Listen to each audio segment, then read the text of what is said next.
Audio Jungle.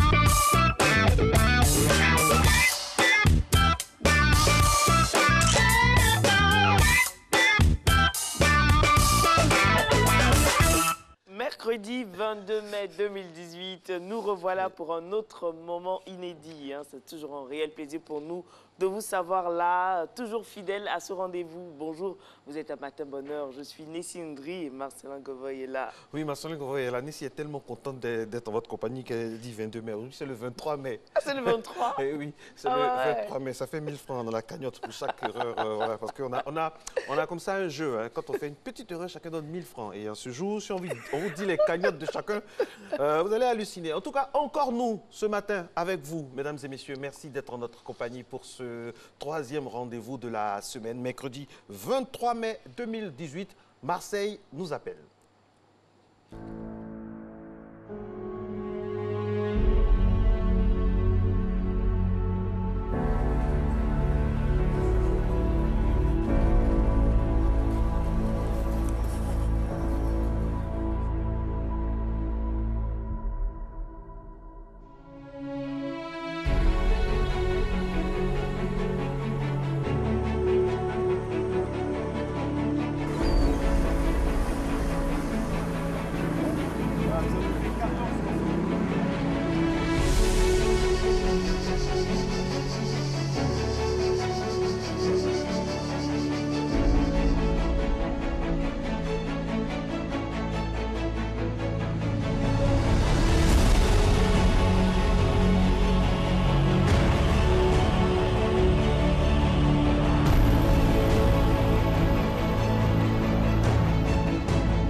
Le soleil, l'eau, ça sent les vacances Marco, Ah oui, ça sent avec les vacances. ces stades, ces clubs surtout, l'OM, ça vous parle Marco? Non, ça ne me parle pas. Moi, je suis PSG. Voilà.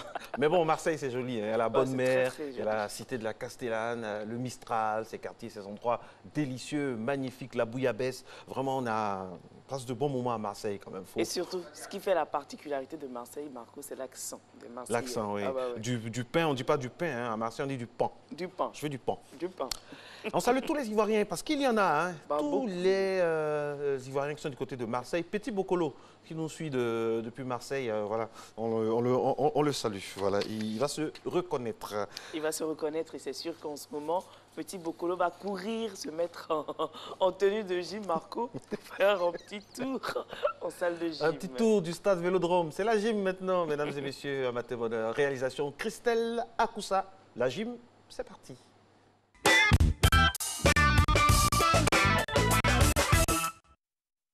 Bonjour Nessie, bonjour Marco, bonjour chers téléspectateurs et bienvenue à votre émission de sport. Moi c'est Coach Kadi. Aujourd'hui on va continuer sur notre lancée d'exercice avec les poids. Alors on va travailler principalement l'arrière de la jambe, on va travailler le dos, on va combiner deux exercices et on va finir avec un exercice pour les épaules et les abdos. Donc on va commencer par un petit échauffement, on va garder notre poids au sol. On va commencer par faire des lancers de jambes vers l'avant en essayant d'aller toucher la jambe avec le bras opposé. On pense à expirer à chaque fois qu'on lève la jambe. Encore.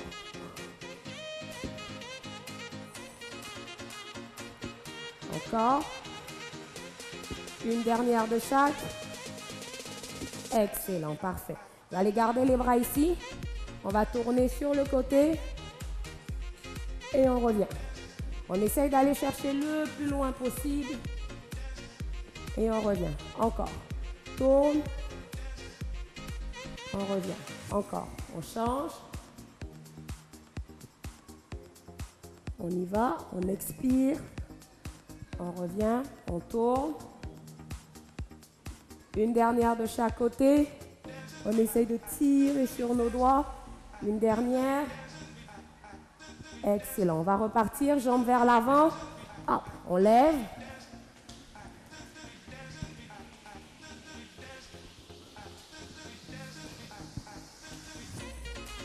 Deux dernières de chaque jambe.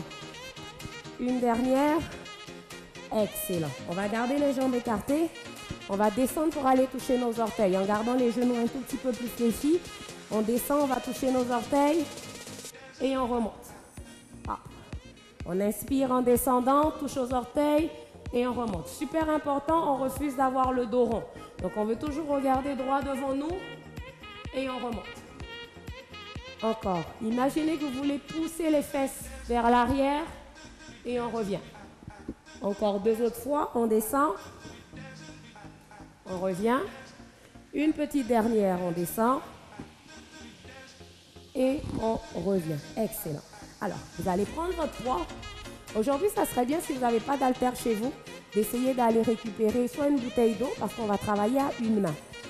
Alors, premier exercice, on va travailler le dos et un tout petit peu l'arrière de la jambe. Vous allez vous placer une jambe devant l'autre en arrière. La jambe arrière, on a le genou légèrement fléchi. En avant aussi.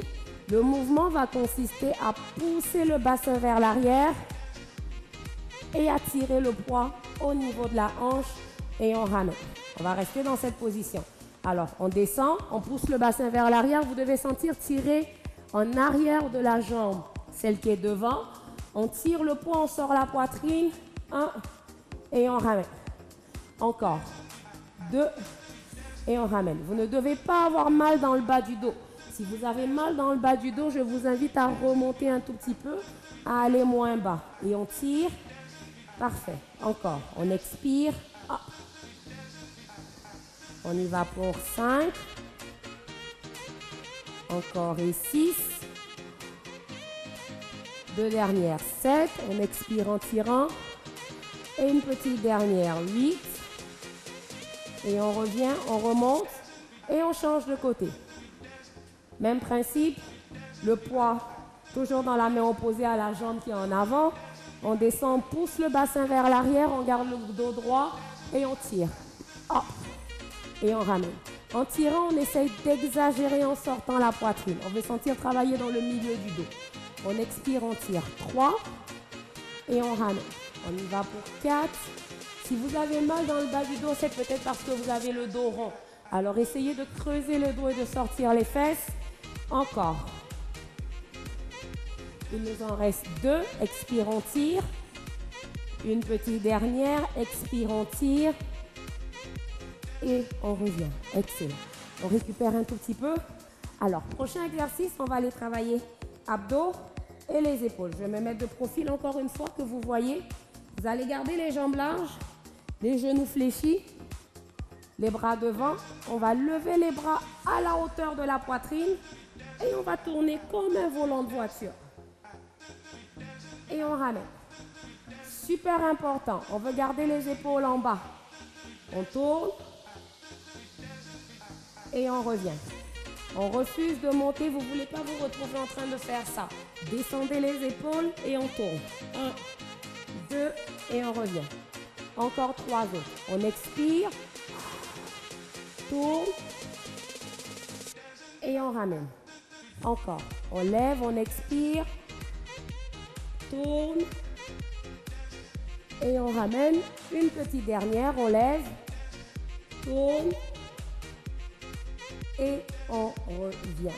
Excellent tout le monde. Alors j'espère que ça s'est très bien passé chez vous. Vous allez encore sentir un tout petit peu l'arrière des jambes cette fois, un peu les fessiers. Pas le bas du dos. Si vous sentez le bas du dos, c'est qu'à beaucoup de moments, vous avez le dos rond. Donc c'est de penser à sortir la poitrine. Et j'espère que ça s'est très bien passé chez vous. Nous, ça a super bien été. Je vous souhaite de passer une agréable journée et on se revoit dès demain. Coach Carl, ça fait plaisir de la voir bouger comme ça. Elle exécute ses mouvements avec tant de facilité. Ça donne vraiment, vraiment envie, Marco. Et là, c'est sûr que si vous vous y mettez, vous allez avoir des fessiers en béton, Marco. Des fessiers, oui, fessiers en béton. Il n'y a pas de souci, j'ai compris. Elle donne envie en tout cas de faire du sport, coach Carl Kadi, absolument. Effectivement. Bonne remarque, ici. Et Marco, notre prochain invité, il est sur ce plateau. Il est bien installé, Monsieur Yacouba Doubia. C'est le directeur adjoint du cabinet du ministère de la Femme, de la Protection de l'Enfant et de la Solidarité. Mais Marco, avant lui, on va partir en cuisine.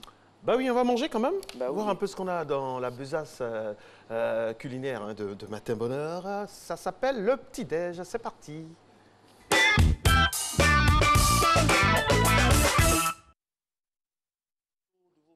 Surtout hein, ceux qui commencent, avant de commencer le jeûne, on voit un peu ce qu'ils ont mangé. Et puis voilà, première photo, ça c'est la version occidentale, c'est du pain au chocolat. C'est toujours bon hein, le matin comme ça avec un lait chaud, très chaud, très bon. Oh, c'est bon. Hein. Et ce serait mieux, Marco, si à l'intérieur c'était du chocolat made in Côte d'Ivoire. Hein, merci du pour cacao la de chez nous. magnifique précision en tout cas. Merci beaucoup, Nessie. Ensuite, le plat mythique, multiforme de Côte d'Ivoire, l'attiqué poisson piment. Bien coloré. Bien coloré. On a l'impression d'avoir orange, blanc, vert, hein, oignon, tomate. Ça, c'est l'effet de la tomate. Piment, ouais, c'est l'attiqué. Envoyez-nous vos photos, Et puis bientôt, les endroits où vous allez passer vos vacances, tout ça, envoyez-nous ça. Ça va nous faire plaisir. Ça Et puis, sera joli. envoyez pour la fête des mères, s'il vous plaît. Envoyez, si vous pouvez, des photos de vous avec vos mères, avec vos mamans, tout ça. Ce serait mignon. Hein. Ce serait mignon. Tout au long de cette semaine, vous avez aujourd'hui, demain, jusqu'à vendredi. Et puis voilà, on va diffuser toutes ces photos-là pour montrer à quel point les mères sont à l'honneur cette semaine. Et sur ce plateau, on a une mère, j'ai une mère à ma gauche, la maman donc de la petite Sakina qu'on salue, à qui on fait un gros bisou. Allez, Monsieur Doumbia Yacouba, il est directeur adjoint de cabinet au ministère de la Femme, de la Protection et de l'Enfant. Aujourd'hui, il va nous de la protection de l'enfant et de la solidarité. Le thème avec lui que nous allons aborder, c'est un thème récurrent inhérent à la journée internationale pour l'élimination de la fistule obstétricale. Monsieur le directeur, bonjour. Bonjour. Alors, c'est quoi la fistule obstétricale d'abord pour ceux qui nous regardent? Alors, la fistule obstétricale, c'est une lésion qui est provoquée par un travail d'accouchement long et difficile et qui est souvent négligé. Ça se manifeste par des pertes d'urine. C'est ce que nous appelons tout simplement la fistule obstétricale. On dit communément que la femme fait pipi au lit. Voilà. Et ça se soigne? Alors ça se soigne, heureusement, ça se soigne. Aujourd'hui en Côte d'Ivoire, nous avons, grâce à l'apport de l'État et à tous ses partenaires, des centres hospitaliers qui ont des plateaux techniques très renforcés. Heureusement aussi que ça se prévient, parce qu'il ne faut pas oublier que la fistule obstétricale a des causes. Nous avons notamment le mariage précoce, le mariage des enfants, qui ne sont pas encore matures pour concevoir une grossesse à terme et même faire un accouchement sécurisé. Nous avons également l'excision. Alors, une fois nous mettons l'accent sur la prévention, nous pouvons dire que la fistule peut être évitée. Et c'est un message très fort du ministère de la Femme. Et pour cette journée internationale, qu'est-ce qui a été prévu? Alors, il faut dire que d'abord, le principe des journées internationales, c'est de donner des messages. Ce n'est pas forcément de faire des activités, c'est de donner des messages. C'est pourquoi nous sommes passés ici.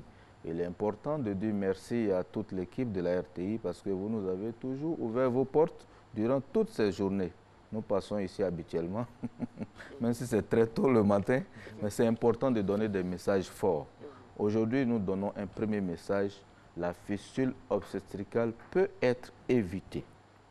mais il s'agit de travailler ensemble pour éviter les mariages précoces et l'excision. Combien de femmes statistiquement qui sont concernées par cela en Côte Alors, d'Ivoire? alors, statistiquement, vous savez, avant même la Côte d'Ivoire, au niveau des Nations Unies, les chiffres disent quoi? Chaque minute, une femme meurt des suites des complications de grossesse ou dues à la naissance.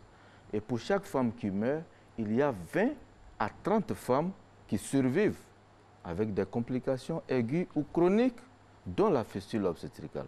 C'est très grave. En Côte d'Ivoire, les données du Fonds national de la population, des Nations Unies pour la population, nous disent que nous avons environ 1000 nouveaux cas chaque année. Vous savez, c'est très énorme.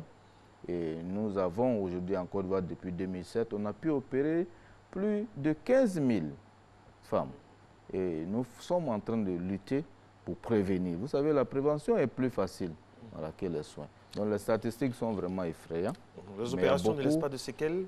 Oh non, nous avons, en tout cas pour tous les cas que nous avons suivis avec nos collègues du ministère de la Santé dans plusieurs régions du pays, les femmes ont été opérées avec succès.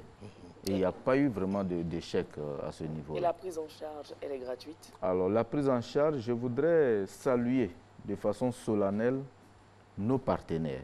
Vous avez la commission même de la CEDEAO, le centre de la CEDEAO pour le développement du genre qui est basé à Dakar, qui accompagne l'État de Côte d'Ivoire, notamment le ministère de la Femme, à travers un programme depuis 2016 de l'opération jusqu'à la guérison en passant par la réalisation des activités génératrices de revenus. Vous savez, quand une femme porte la fistule, elle est rejetée par sa communauté sous prétexte qu'elle serait une sorcière. Parce qu'une femme à 40 ans ou à 50 ans, on ne peut pas imaginer qu'elle fasse pipi au lit. Donc on va jusqu'à imaginer qu'elle a voulu faire de la sorcellerie ou à un membre de la famille ou à son enfant qui est né, donc elle en a payé les conséquences. Donc nous avons, avec l'appui des ONG également, un centre de réhabilitation socio-communautaire. C'est-à-dire une femme qui est rejetée peut séjourner dans ce centre. Après l'opération, elle peut y passer sa période de convalescence et de guérison avant de retourner à la maison pour accomplir une activité génératrice de revenus. Ça, c'est un volet important. Mais également, le Fonds des Nations Unies et même la République de Corée accompagnent la Côte d'Ivoire, l'État de Côte d'Ivoire à travers le ministère de la Santé. Mais la Côte d'Ivoire aussi a un programme national de lutte contre la fistule. Donc l'État investit dans la lutte. Les partenaires l'accompagnent également dans la réalisation de ces objectifs qui est 0 cas de fistule en Côte d'Ivoire. Il faut ne pas oublier aussi d'avoir un effet sur les leaders d'opinion, parce qu'on sait qu'il y a beaucoup de choses qui sont dites. Absolument. Marcelin, absolument. Nous en avons parlé il n'y a pas longtemps des mariages des enfants et de l'excision.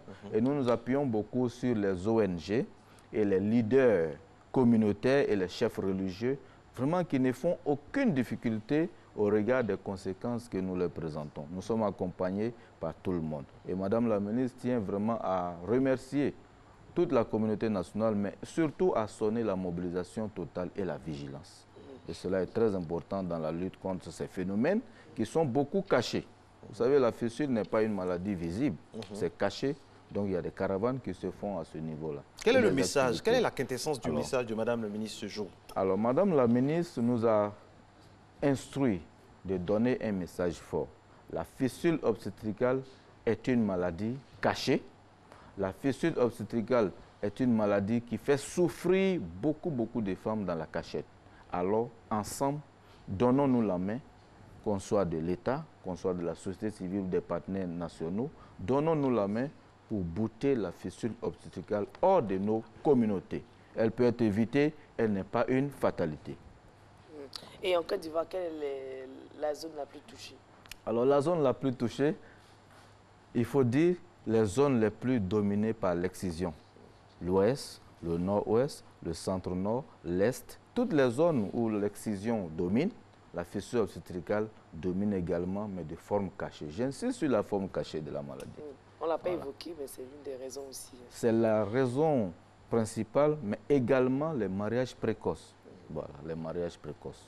Quand l'enfant n'est pas encore, quand la jeune fille n'est pas encore dans les conditions physiques ou physiologiques idoines, ici il y a une grossesse, elle peut ne pas supporter le travail. Plus le travail est long, plus le risque d'avoir une fistule obstétricale à l'accouchement est élevé. D'accord. Merci beaucoup. Merci à vous. Merci. Donc, on va souhaiter une très bonne journée internationale pour l'élimination de la fistule obstétricale à toutes les femmes. Hein? Et surtout, en appeler à la vigilance de tous et à la lutte pour l'élimination de cette pathologie qui est vraiment une mauvaise forme de violence basée sur le genre. Et ça passe par l'information et la Surtout, prévention. Et la sensibilisation. la aussi. sensibilisation. Vraiment, transmettez donc nos Merci. respects, nos salutations les plus choisis à Madame la ministre. Et Merci. vraiment, on espère qu'on va atteindre l'objectif, un zéro cas, parce que les femmes ne peuvent pas souffrir après avoir donné la vie. Ça fait mal. Merci beaucoup à vous. Merci pour vos Monsieur le sensibilités. directeur Merci. adjoint de cabinet au ministère de la Femme, de la Protection de l'Enfant et de la Solidarité. Les femmes respectent tellement le genre que le directeur adjoint de cabinet est un homme. Vous voyez que vraiment, si on suit l'exemple des femmes, le monde va changer. Merci beaucoup, Merci. monsieur. Très, Merci très à bonne vous. journée à vous. Une autre femme. Voilà, mais elle n'a pas envoyé son adjoint, elle est là sur ce plateau aussi. Elle lutte pour la condition des femmes, mais des femmes qui parlent bien français, n'est-ce pas, Nessie? Pas que les femmes qui parlent bien français, parce qu'elle est sensible à tous ceux qui parlent la langue de Molière. Bonjour, Madame Inao. Bonjour Nessie, Comment ça va? ça va, merci. Alors, dites-nous tout, qu'est-ce qu'on a sur l'ardoise aujourd'hui? Sur l'ardoise, on va parler d'une période dans laquelle se trouvent nos frères musulmans, carême jeûne. Voilà. Nous allons faire la différence entre ces deux expressions. Nous allons toucher du doigt l'expression etc. Ensuite, nous allons essayer de redresser l'expression la maison de mon père, la maison à mon père, et répéter, préférer plutôt. Donc voici les expressions que nous allons essayer de Et puis redresser. après, avec plus si affinité, enfin, on va parler des Si faux on a amis. un peu de temps, Si on a un va peu essayer de temps. revenir sur les faux amis à la demande des téléspectateurs. Le fameux participe passé des Du- verbes pronominaux, la Oui. hantise de Nessie lorsqu'elle était en classe de... Ça, c'est en quelle classe même déjà? Les verbes pronominaux, déjà, on les débute en cinquième, Cinquième. on jette les bases, et puis Messi. en troisième, ils sont approfondis. Nessie tirait les cours rien que pour ça. Alors, on va commencer par ce qui s'inscrit maintenant sur la doise de Mme Inao Zapé-Rachel. Carême et jeûne. Ah, ah. Carême et jeûne, il faudrait faire attention à ces deux expressions. Parce que nous entendons communément certaines personnes dire « je suis en carême » quand ils sont dans le moment de jeûne. Il faut faire très attention. Le carême, c'est un temps. À l'intérieur de ce temps, il y a des dispositions que nous prenons. Nous pouvons décider, par exemple, de faire pénitence en s'abstinant face à la nourriture. Ça, c'est le jeûne. On peut essayer pendant le temps de carême de respecter les préceptes de Dieu, c'est-à-dire toutes les règles pour être en harmonie avec notre Dieu. Donc, il faut faire très attention. Lorsque vous jeûnez, vous ne pouvez pas appeler le jeûne le carême parce que le jeûne en lui-même est une disposition du temps de carême. D'accord. Donc, il faudrait que nos téléspectateurs fassent l'effort de ne pas faire la confusion. Je suis dans un temps de carême. Et dans le temps de carême, je décide de faire un jeûne. Dans le temps de carême, je décide de faire une pénitence qui est de honorer mon Dieu en respectant tous ses commandements. Donc voici, ce sont des dispositions. Le jeûne, c'est une disposition du temps de carême. D'accord, voilà qui est beaucoup plus clair. Et la maison à mon père, la maison de mon père. La maison à mon père, la maison de mon père, la maladresse à l'intérieur de cette expression, ce sont les prépositions. Il faut savoir à quel moment employer la préposition à quel moment employer la préposition de. Si vous regardez ces deux expressions, on a la maison à mon père. L'expression est maladroite. À l'intérieur, on a la préposition à. Nous savons que la préposition à ici signale une disposition lorsqu'elle vient juste après un verbe. Donc, la maison appartient à mon père. Elle est correcte, la phrase. La maison à eux. Elle est correcte, la phrase. La maison de mon père. Elle est correcte parce que le de s'emploie juste après deux noms.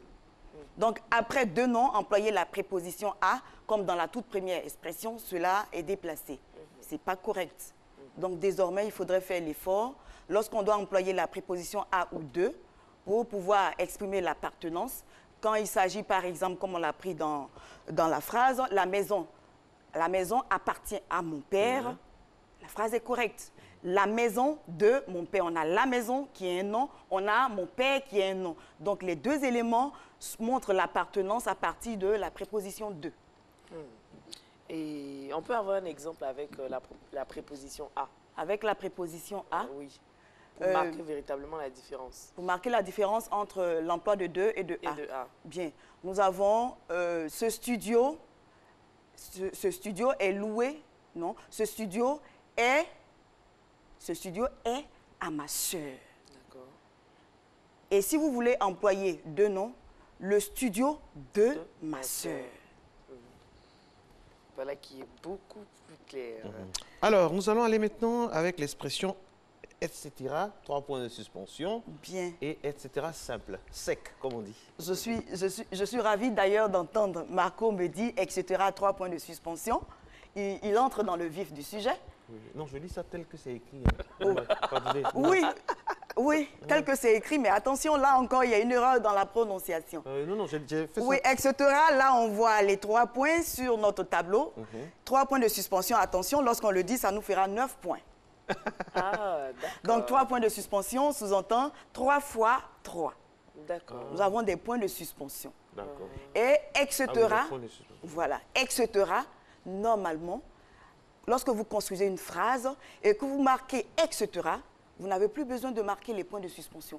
Parce que etc. en lui-même sous-entend des points de Des points de suspension. suspension. Donc, il faudrait simplement écrire le etc. sans le point de suspension. Si la phrase est achevée, vous pensez que la phrase s'arrête là, vous mettez juste le point, mais pas des points de suspension. Et puis, l'expression etc., etc., lorsqu'on veut l'employer, à la suite, on ne va pas mettre les points de suspension, on va juste prendre une virgule telle que l'expression est écrite là pour les séparer. Mais il faut dire que le etc. qui marque déjà des propos qui ne sont pas achevés, lorsqu'on le double dans une expression, on a l'impression de se répéter encore. Donc, il serait intéressant de juste l'employer et de mettre des points de suspension à la suite. D'accord. Allez, Il, jamais d'apprendre. il répétait de nouveau. Il répétait de nouveau. Je crois que sur ce plateau, nous avons parlé de nouveau et à nouveau. À nouveau. Répéter, c'est reprendre une chose. Reprendre une chose de la même manière. De nouveau, c'est reprendre une chose de la même manière. Donc, associer, répéter de nouveau, c'est faire un pléonasme. Donc, il faut faire attention, on ne répète pas de nouveau, on répète simplement. Et la réunion, est-ce qu'on la clôture? Bien. Clôturer une réunion. Clôturer une réunion, nous l'employons communément, mais attention, cette expression, elle est au sens figuré. Dans le sens propre du terme, on ne clôture pas une réunion, on clôt une réunion. Donc, il faut faire attention. Clôturer, qu'est-ce que c'est? C'est mettre des balises, une palissade autour d'un lieu. Alors que la réunion ici, c'est une circonstance au cours de laquelle on réunit une assemblée. Donc, on ne peut pas la clôturer, mais on la clôt simplement. Donc, il faut se détacher de l'expression clôturer une réunion qui n'est pas correcte, qui est au sens figuré. Il faut plutôt utiliser clore la réunion, simplement. Mais nous, on est loin de clore. Nous sommes loin de clore votre rubrique. Oui. Il préférerait plutôt. Préférerait plutôt. Le verbe préférer, c'est une préférence.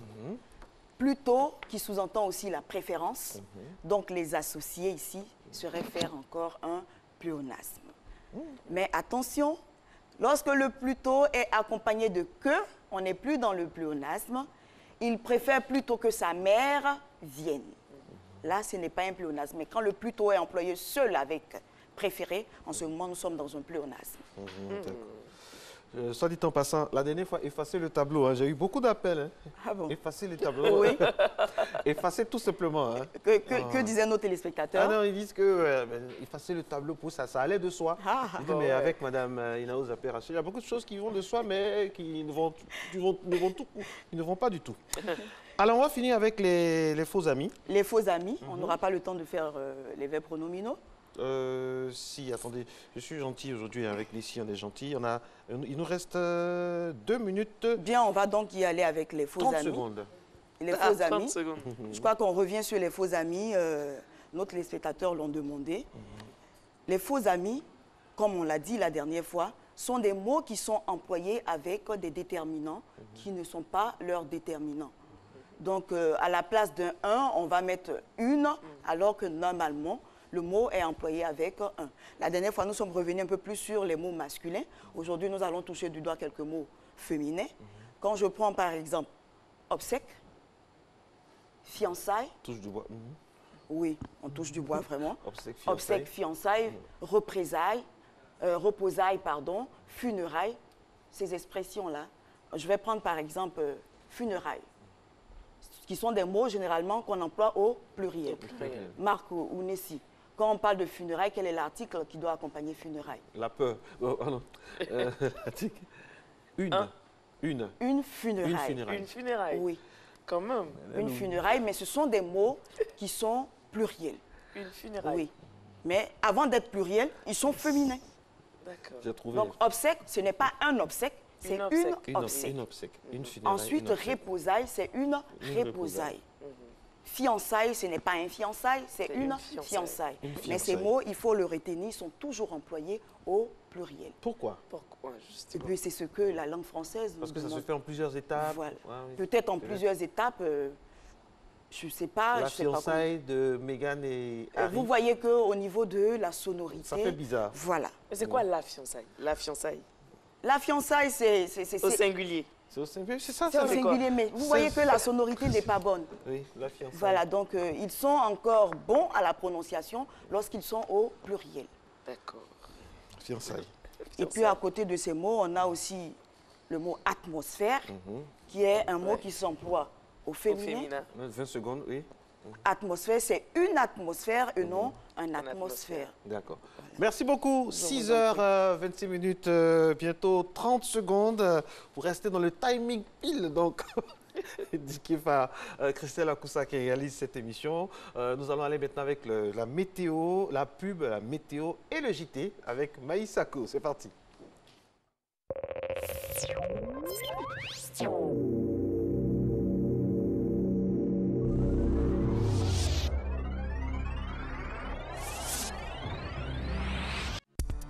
Population de Côte d'Ivoire, les services météorologiques annoncent de grandes pluies sur toute l'étendue du territoire ivoirien.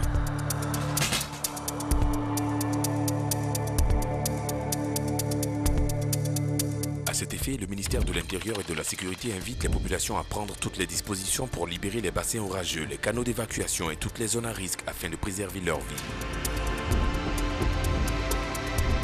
Ceci est un message de l'Office national de la protection civile.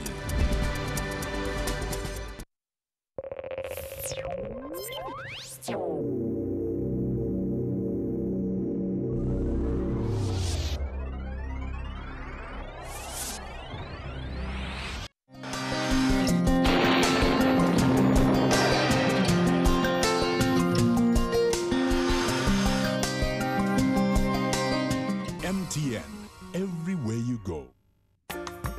Mesdames et messieurs, bonjour. On pourra observer ce matin une bonne arrivée nuageuse en début de matinée sur le littoral et les régions forestières. Cette arrivée sera localement accompagnée de faibles pluies. Toutefois, en cours de matinée, on pourra observer quelques belles éclaircies et le nord-ouest connaîtra quelques pluies en début de période. Partout ailleurs, le temps restera généralement nuageux. Température prévue pour la matinée, nous aurons 23 degrés à Abidjan, 22 degrés sur la ville d'Adiaké, 25 degrés à Bondoukou, 24 degrés à Boaké, 25 degrés à Daloa comme à Dimbokro, Gagnoa 24 degrés, Korogo 24 degrés, le mercure affichera 23 à Mans, il fera 25 degrés à Odiéné, San Pedro 22 degrés, Sassandra marquera 23 degrés, 22 degrés sur la ville de Tabou et Yamoussoukro 22 degrés. L'après-midi, on pourra observer une alternance nuages-soleil sur l'ensemble du pays en début d'après-midi. Par la suite, l'instabilité pourra se développer ici et là, notamment sur les régions côtières et les régions forestières, mais aussi dans le nord-ouest. Cette situation pourrait déboucher localement sur des pluies parfois orageuses. Les températures prévues pour l'après-midi, nous aurons 30 degrés à Abidjan, 29 degrés sur la ville d'Adiaké, Bondoukou 33 degrés, Boaké 32, il fera 32 degrés à Daloa comme à Dimbokro, Gagnoa 31 degrés, Korogo 35 degrés, le mercure affichera 28 à Mans, Odiéné 35 degrés, il fera 30 degrés sur la ville de San Pedro, 29 degrés à Sassandra, Tabou 28 degrés et Yamoussoukro 31 degrés. Très belle matinée à toutes et à tous.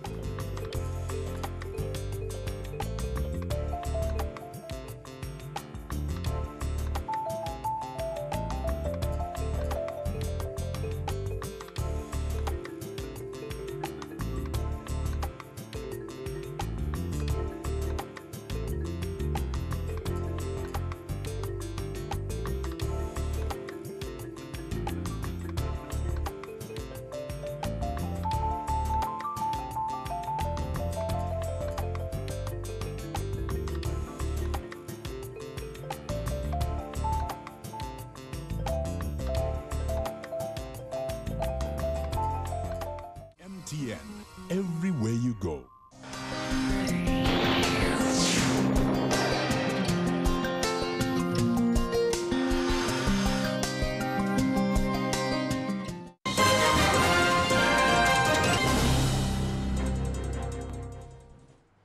Bonjour à tous et bienvenue dans ce 6h30.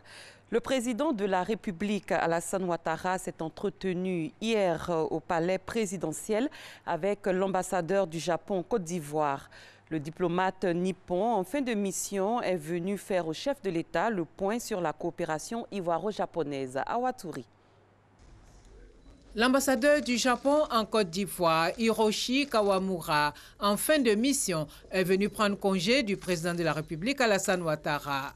L'occasion aussi d'exprimer sa gratitude au chef de l'État pour le soutien et la bienveillance dont il a bénéficié tout au long de son séjour en Côte d'Ivoire. Nous avons fait un tour d'horizon des relations bilatérales qui, d'ailleurs, sont bon fixes. La coopération, non seulement la coopération bilatérale, mais coopération internationale entre le Japon et la Côte d'Ivoire. Et enfin, j'ai exprimé mon souhait de prospérité et de développement, ainsi que la paix et la stabilité de la Côte d'Ivoire. L'ambassadeur Hiroshi Kawamura, après plus de 3 ans de présence, s'est félicité de l'excellence des relations de coopération entre la Côte d'Ivoire et son pays, le Japon. Les 53e assemblées annuelles du Conseil des gouverneurs de la BAD se tiennent du 22 au 25 mai 2018 à Busan, ville située à quelques 325 km au sud-est de Séoul. Le thème de l'édition porte sur l'accélération de l'industrialisation en Afrique. Dans le nord de la Côte d'Ivoire, il n'y a pas que le coton et la noix de cajou, il y a aussi la culture de la mangue. La Côte d'Ivoire est devenue le 3e exportateur de ce fruit sur le marché européen. Et à Korogo, comme dans toute la zone productrice, l'ouverture de la saison des mangues entraîne une intense activité chez les populations qui ont choisi cette culture comme activité. De la production à la transformation, tout le monde y trouve son compte. Comment la culture de mangue fait vivre les populations du Nord? C'est dans le dossier EcoPlus proposé par Jean-Luc Bambou.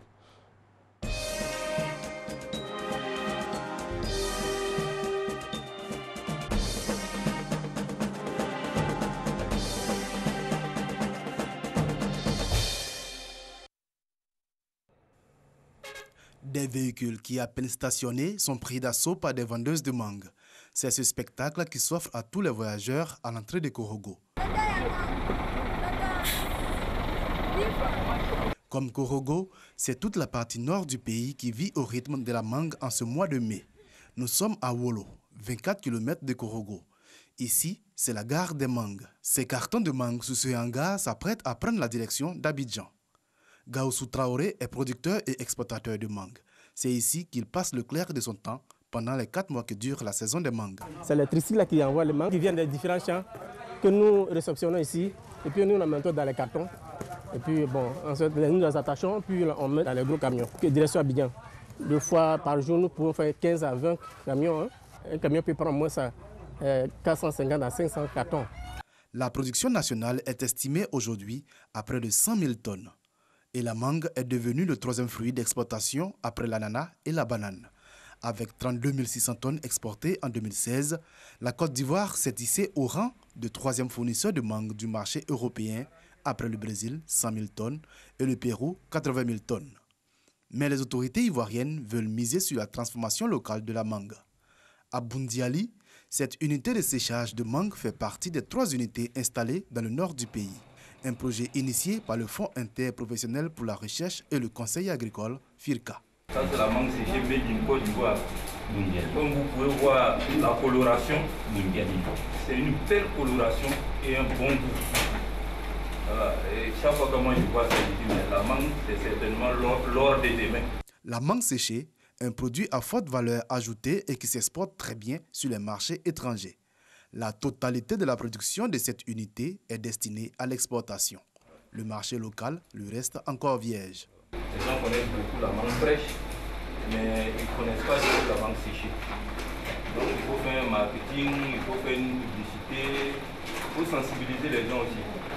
Parce que la mangue séchée, c'est quand même une bonne idée. Parce que ça permet d'avoir la mangue à tout moment. Même hors saison.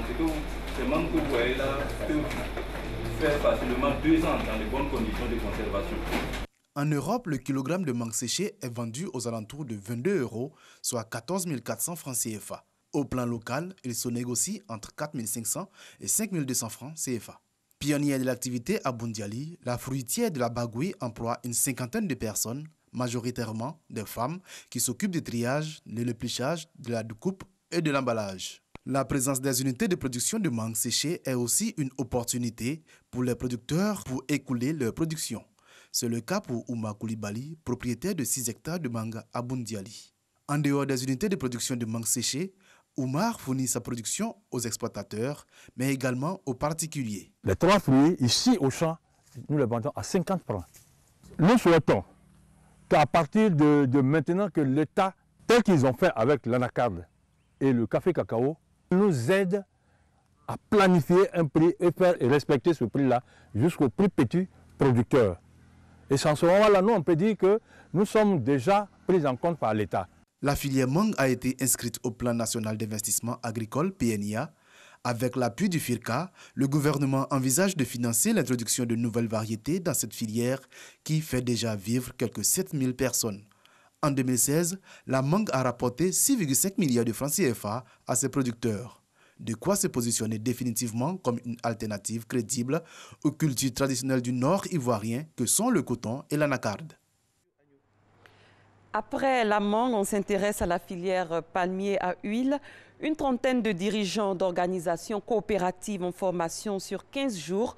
Objectif, renforcer leurs capacités, échanger les expériences afin de résoudre efficacement les problèmes liés à l'évacuation des productions vers les usines, à la faible productivité des exploitations de palmiers à huile et au renforcement institutionnel des structures de gestion de leur association. Noël Niagnou. La filière palmier à huile, le PESAC, programme d'appui au secteur agricole de Côte d'Ivoire, cofinancé par la Banque mondiale, le CDD, contrat de désendettement et de développement. Un mariage de raisons qui dure depuis 4 ans. 3 piliers fondent cette raison: l'amélioration de l'accès au marché des acteurs de la filière, amélioration aussi de la productivité et enfin, contribution au renforcement institutionnel de sa structure fêtière qu'est l'AIPH, Association interprofessionnelle de la filière palmier à huile. Il s'agit ainsi de lubrifier la filière avec une huile de qualité, produit d'acteurs suffisamment outillés. Au soir de l'avis du PESAC, on estime que, ayant été la 2e interprofession à se mettre en place, ils sont assez outillés pour voler de leurs propres ailes. C'est pourquoi nous leur donnons les rudiments pour monter eux-mêmes des projets bancables de manière à approcher les différents bailleurs et rechercher des financements pour la suivi de leur corporation. D'où l'avènement de cet atelier de renforcement de capacité des dirigeants de la FENACOPAFSI et des responsables des sociétés coopératives du secteur. La trentaine de participants répartis en 2 groupes, des directeurs exécutifs comptables pour le groupe 1, quant au second, il prend en compte les administrateurs et le conseil de surveillance. Tout ce monde a salué la pertinence de cette formation. Il est bon que les dirigeants de coopératives d'Ivoire arrivent à lire un bilan. Nous avons des directeurs qui font des bilans en fin d'année. Mais si vous êtes PCA d'une structure coopérative et que vous ne savez pas lire le bilan, il va sans dire que vous ne pourrez pas donner des orientations. Le conseil ne pourra pas donner des orientations dans le cadre de l'amélioration. Donc cette formation, elle est la bienvenue pour mettre à niveau ceux qui le sont et ceux qui ne sont pas, pour qu'ils puissent apprendre les b.a.-ba de la lecture du bilan. Parce qu'aujourd'hui, nous devons être professionnels. Entre autres outils à acquérir au cours de cette formation, la connaissance des éléments clés du gaz, gestion axée sur les résultats, l'élaboration et la mise en place d'outils de suivi, évaluation.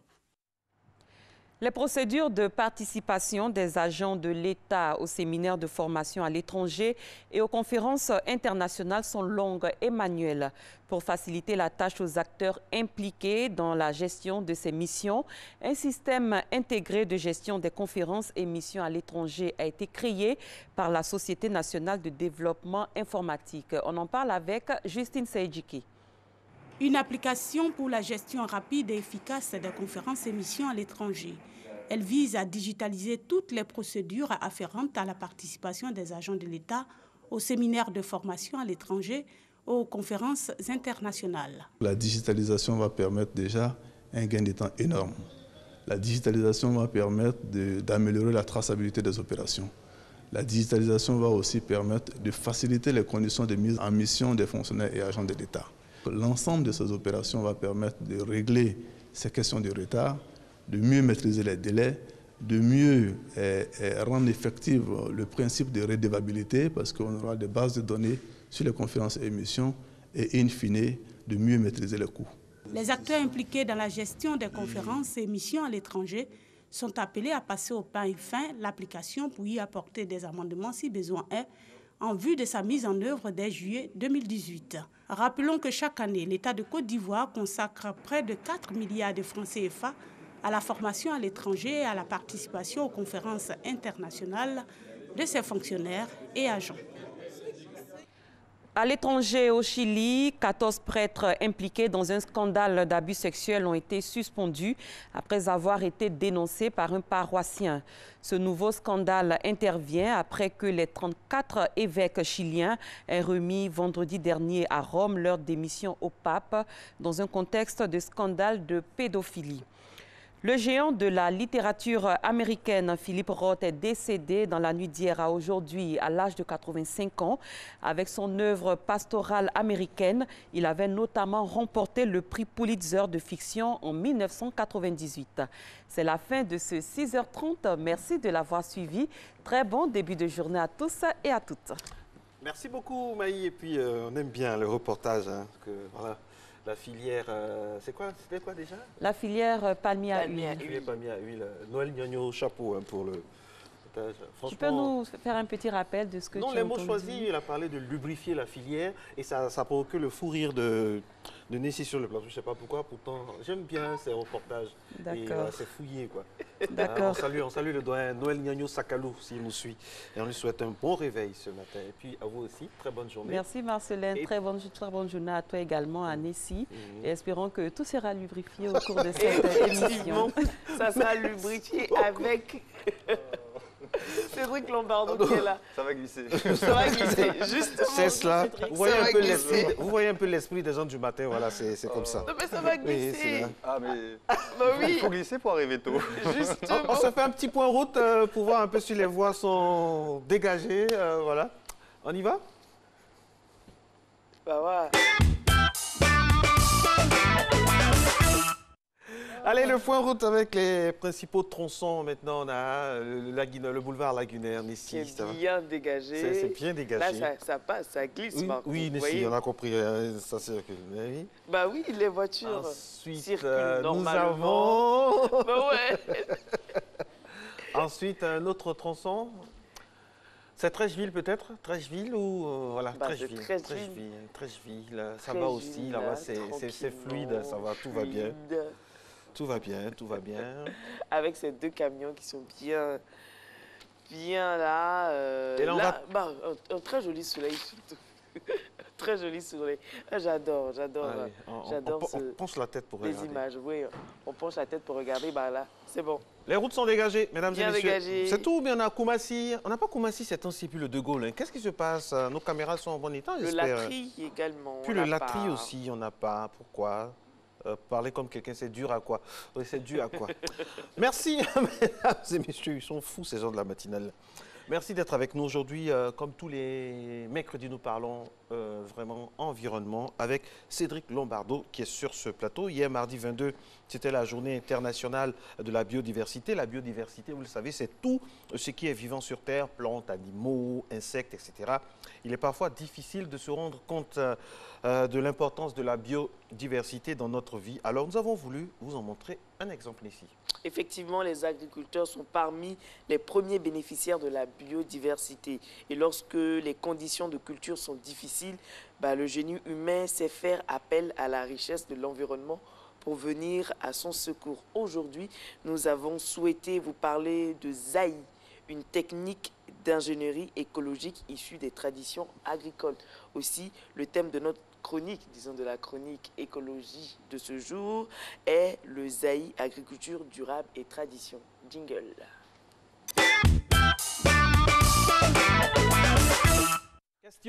Question, Cédric. Le ZAI est défini comme une technique d'ingénierie écologique. Comment définir ce concept d'ingénierie écologique? Alors l'ingénierie écologique, déjà on retrouve le mot ingénieur, l'ingénieux, celui qui sait justement fabriquer des choses, celui qui sait inventer des choses qui seront utiles pour l'homme.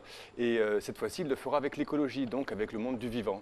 Donc l'ingénierie écologique, finalement, c'est savoir construire des solutions qui seront fondées sur l'observation de la nature, puisque finalement la Terre se débrouille très très bien sans nous. J'ai presque envie de dire que parfois c'est même nous qui l'abîmons un petit peu.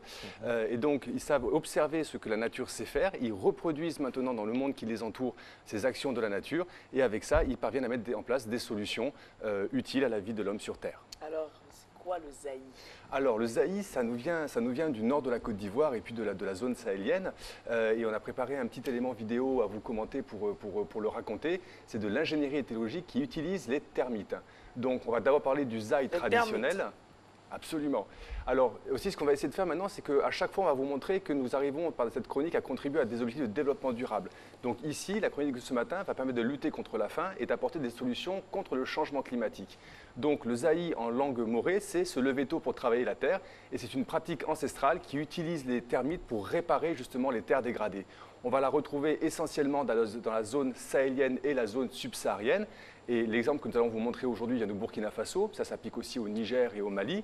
Et cette technique a pour objectif de lutter contre deux facteurs limitants pour les agriculteurs, la pénurie d'eau, mais aussi les terres dégradées qui sont des terres pauvres. Et ça, typiquement, malheureusement, c'est un exemple de terre dégradée, très dure, très solide, extrêmement difficile à travailler.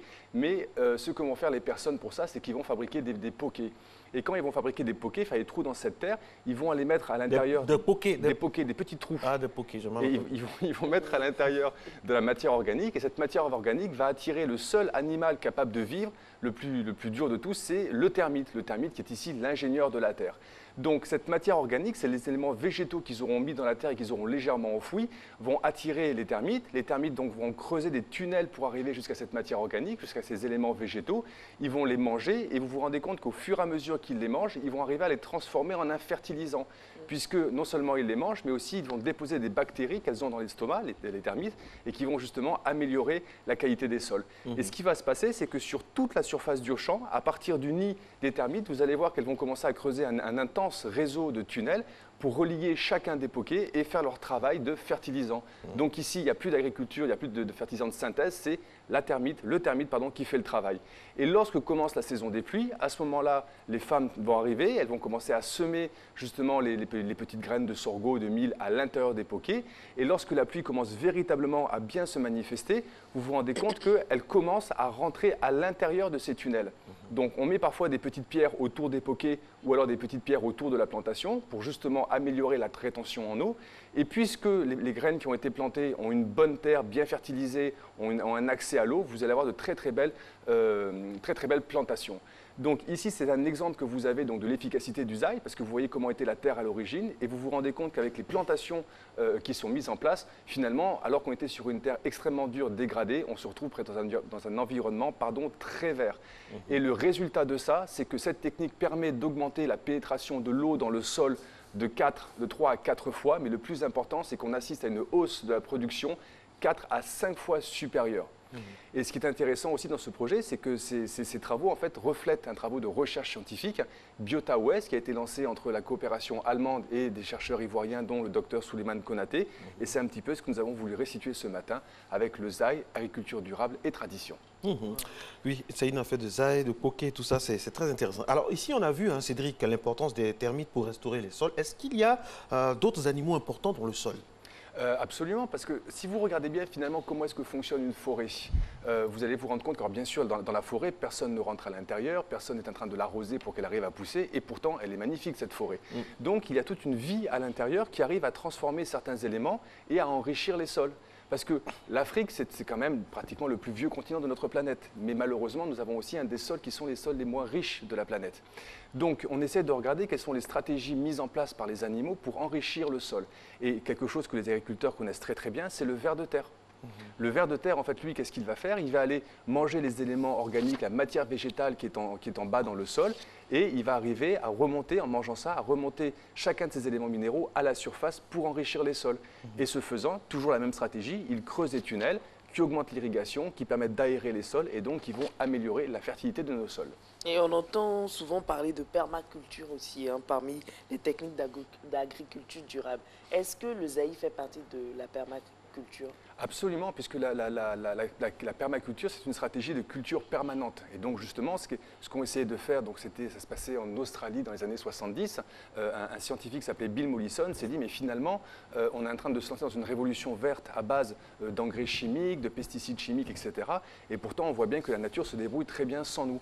Et la stratégie, c'est celle-là, c'est de regarder tous les modes de fonctionnement de la nature et de regarder comment les appliquer en milieu, dans l'agriculture traditionnelle, enfin l'agriculture tout court même, j'ai envie de dire, et de voir quelles sont les solutions que l'on peut mettre en place, s'inspirant de la nature pour enrichir et faciliter le travail du sol.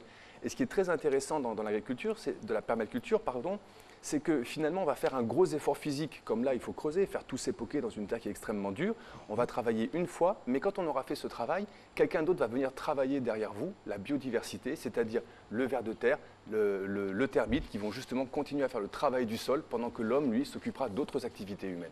Alors, nous avons pu voir l'importance du Zaï en agriculture, mais est-ce qu'il peut apporter d'autres bénéfices encore? Alors absolument, et ce qui est très intéressant dans le travail qui a été fait au Burkina Faso par M. Yacouba Sawadogo, qui a justement voulu rappeler à tous cette pratique traditionnelle ancestrale et la ramener justement dans les pratiques modernes d'aujourd'hui, c'est que le Zaï parvient à aider à la reconstruction des forêts alors que le sol était dégradé. Donc le deuxième élément vidéo d'aujourd'hui, ça s'appelle le Zaï forestier. Et ça va vous montrer justement comment le Zaï permet, à partir d'un sol dégradé, de relancer un sol forestier. Alors cette fois-ci, cette vidéo permet de montrer qu'il y a deux contributions aux objectifs de développement durable. Premièrement, toujours lutter contre le changement climatique, puisqu'un sol qui est sain lutte contre le changement climatique, mais aussi restaurer la vie terrestre. Et là, sur ces photos, vous vous rendez compte que la première année, vous avez un sol qui est vraiment dégradé. Au bout d'un an, vous l'avez vu, nous avons de belles cultures qui se mettent en place. 4 années plus tard, finalement, le sol devient véritablement riche. Et ce qui est intéressant, c'est qu'au bout d'un moment, puisque la terre est redevenue fertile, ils vont l'abandonner et ils vont la donner à la forêt. Au bout de 13 ans, regardez un petit peu ce qui se passe par rapport à l'arrivée d'une belle végétation. Et au bout de 23 ans, vous avez déjà les arbres qui reviennent sur Terre. Et naturellement, si les arbres reviennent sur Terre, ça veut dire que toute la vie terrestre qui est associée aux forêts va progressivement se remettre en place. Et cette technique-là, elle est connue naturellement chez nous en Afrique de l'Ouest. Donc elle va pouvoir s'appliquer en fait sur toute la zone sahélienne et subsahélienne, là où nous avons des agricultures précaires et sensibles à la sécheresse, donc de la Mauritanie jusqu'à l'Éthiopie, mais on peut aussi l'exporter vers d'autres endroits du continent africain, notamment vers la partie sud, où au Kenya vous avez des conditions d'agriculture qui peuvent être difficiles, à Madagascar, en Afrique du Sud, etc. Et donc, tout l'intérêt, finalement, c'est de se rendre compte qu'il y a une petite technique traditionnelle d'agriculture qui se met en place, qui a toujours existé, entre guillemets, dans certains pays d'Afrique de l'Ouest. Mais cette technique-là, si on arrive à bien la comprendre, à bien la suivre, on est capable justement de la proposer à tout le continent africain lorsque les zones d'agriculture sont difficiles, parce que les terres sont pauvres et parce que les pluies, malheureusement, sont rares. Vous nous avez montré des photos là de plus de 20 ans, hein. Est-ce à dire que cette technique-là dure depuis aussi longtemps? Absolument. Et une des grandes chances, en fait, quand le programme de recherche Biota West a été lancé, c'est que pour arriver à vous montrer une succession écologique, partir d'une terre complètement dégradée, arriver jusqu'à une forêt, la chance, c'est que M. Sawadogo, qui a justement voulu relancer le Zaï, alors M. Sawadogo vivait en Côte d'Ivoire, c'est un Burkinabé qui était venu vivre chez nous en Côte d'Ivoire, et puis il a eu une vision, il a eu un songe, et il s'est rappelé de cette technique-là. Il a voulu retourner chez lui au Burkina Faso pour diffuser plus largement cette pratique, et il a commencé en fait à faire des photos de chacun des lieux sur lesquels il intervenait, d'abord pour l'agriculture, et puis ensuite, quand la terre était redevenue fertile, il disait maintenant on va laisser revenir à la forêt et on va prendre une autre zone dégradée et nous allons la recultiver. Il a travaillé sur plusieurs hectares pendant plus de 20 ans, presque 30 maintenant, et à chaque fois, il a fait des séries de photos. Et quand la science, quand les chercheurs scientifiques sont venus sur ce terrain pour regarder ce qui se passait, ils ont bénéficié justement de l'héritage de ces photos pour montrer sur 23 ans la performance de cette technique traditionnelle. Alors, Cédric, c'est intéressant tout ça, mais quels autres exemples de rôle de la biodiversité on peut présenter? On pense d'abord aux abeilles, et puis aussi on dit qu'aux États-Unis, la réintroduction du loup a permis de modifier des cours d'eau. Comment c'est possible? Alors, les abeilles, bon, vous le savez, c'est le principal pollinisateur, donc ça, on va pouvoir passer dessus. Alors, ce qui s'est passé, on était aux États-Unis, c'est dans le parc Yellowstone, et vous savez que malheureusement, l'homme et le loup ne font pas un bon ménage. Donc, il y a eu une chasse de l'homme contre le loup, et finalement, dans ce parc, dans cette réserve naturelle des États-Unis, le loup avait carrément disparu. Et on s'est rendu compte que finalement, le gibier, les biches, etc., qui étaient le gibier du loup, n'avaient plus de prédateurs. Or, un gibier, qu'est-ce que ça fait? Ça va boire au bord des cours d'eau et ça va brouter la terre. Et finalement, à force de brouter la terre au bord des cours d'eau, on s'est rendu compte que le cours des fleuves était en train de se modifier. La terre devenait plus fragile. Lorsque les eaux arrivaient, il n'y avait plus les racines des plantes pour maintenir un petit peu les fleuves et les rivières dans l'état naturel. Et on s'est dit, mais en fait, il y a trop de pression de la part des animaux brouteurs. Donc, ils ont décidé de réintroduire le loup. Et quand ils ont réintroduit le loup, au bout de plusieurs années, ils se sont rendus compte qu'effectivement, le loup mangeant une partie de ces herbivores, finalement, on avait réussi à reconsolider et à redonner aux fleuves leurs courants normaux. Ça me fait sourire parce que en Côte d'Ivoire, ce ne serait pas le loup qui mangerait ces herbivores-là. Non. Il y a un beaucoup micro non plus. Allez, quand on pense au sol menacé en Côte d'Ivoire, on pense aussi à l'érosion côtière. Oui. Est-ce que la biodiversité peut jouer un rôle afin que cela puisse être canalisé? Oui, vous avez entièrement raison, parce que lorsqu'on essaie de regarder ce qui va se passer, notamment dans les estuaires, par exemple l'embouchure de Grand Laou, l'embouchure de la lagune Abi, on a affaire en fait à des mouvements de sol. D'accord, la terre s'érode, l'embouchure se dégrade, etc. Mais si on regarde bien de nouveau autour de nous, on a finalement des espèces végétales qui ont un rôle. Et ces espèces végétales, vont nous permettre de fixer la terre en place. Alors, qu'est-ce qu'on trouve dans un estuaire? On va trouver de la mangrove. La mangrove, qu'est-ce que c'est? C'est un arbre qui justement pousse d'abord à partir de la terre et progressivement qui va avancer sur les eaux. En avançant, il arrive à fixer ses racines dans le sol. Et quand le fleuve justement et la lagune vont se jeter dans l'océan, puisque vous aurez des racines qui auront poussé dans le sol, vous allez vous rendre compte que la terre va être stabilisée par la mangrove. Et de la même manière, si vous passez de l'autre côté de l'océan, là où nous avons justement les vagues qui viennent pour arracher complètement le sable sur les plages, on se rend compte très souvent quand on observe les plages, alors il faut aller un petit peu vers Mohamé où on a encore des zones qui sont un petit peu vierges, que vous avez des herbes qui sont en train de pousser. La mer arrive à arracher tout le sable et finalement vous vous rendez compte que les zones où les herbes ont été maintenues, le sable s'en va moins. Pourquoi? Parce que ces herbes, avec leurs racines, freinent l'énergie des vagues et justement ralentissent l'érosion côtière. Dernière question, toujours sur le littoral, y a-t-il d'autres exemples de plantes qui peuvent inspirer le développement humain? Alors, dernière question, des plantes qui peuvent inspirer le développement humain. Oui, alors on peut parler justement de phytoépuration. J'ai réussi à le faire douter un peu. Ça, c'était un exploit. Merci, Marcela. Absolument. Mais reparlons encore de nos mangroves. Nos mangroves, on a parlé de leur rôle justement pour fixer les sols. Mais aussi, les mangroves vont justement arriver à absorber beaucoup d'éléments comme les métaux lourds qu'on trouve dans les lagunes. Donc, on peut parler de phytoépuration, de nettoyage de l'eau, des eaux usées et des eaux sales par les plantes. Donc, on sait qu'en Côte d'Ivoire, nous avons des difficultés à développer le système d'assainissement des eaux usées. La phytoépuration, le nettoyage de l'eau par les plantes est quelque chose que les mangroves et les estuaires peuvent nous apprendre pour le développement de l'assainissement en Côte d'Ivoire. Il s'appelle Cédric Lombardo, il est imbattable, enfin pratiquement imbattable sur tout ce qui est écologie et environnement. C'est toujours un plaisir de l'avoir et aussi franchement féliciter toute l'équipe rédactionnelle de cette matinale-là pour ces invités de qualité que nous avons. Un autre invité, une autre chroniqueuse sur notre plateau, Madame Bernadette Assonguesson, c'est dans quelques instants seulement. On sait que vous l'attendez. Avec elle, on parle famille tous les mercredis. Et aujourd'hui, le thème, l'ambition dans le couple. Est-ce que l'ambition est bonne pour le couple, nocive? Est-ce qu'on peut faire en sorte que cela puisse participer à l'épanouissement des conjoints? Elle va répondre tranquillement, au calme, à toutes ces questions. Ce sera dans quelques minutes seulement d'ici. Effectivement, Marco. Mais avant, vous le savez, la pub. Et on la retrouve.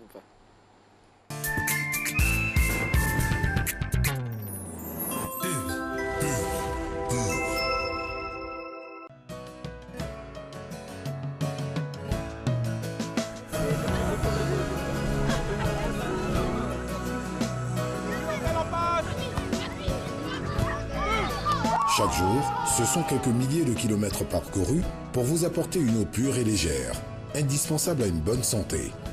Vous livrer une part de bien-être est ma meilleure récompense d'une journée de travail ardu. Céleste, pure et légère.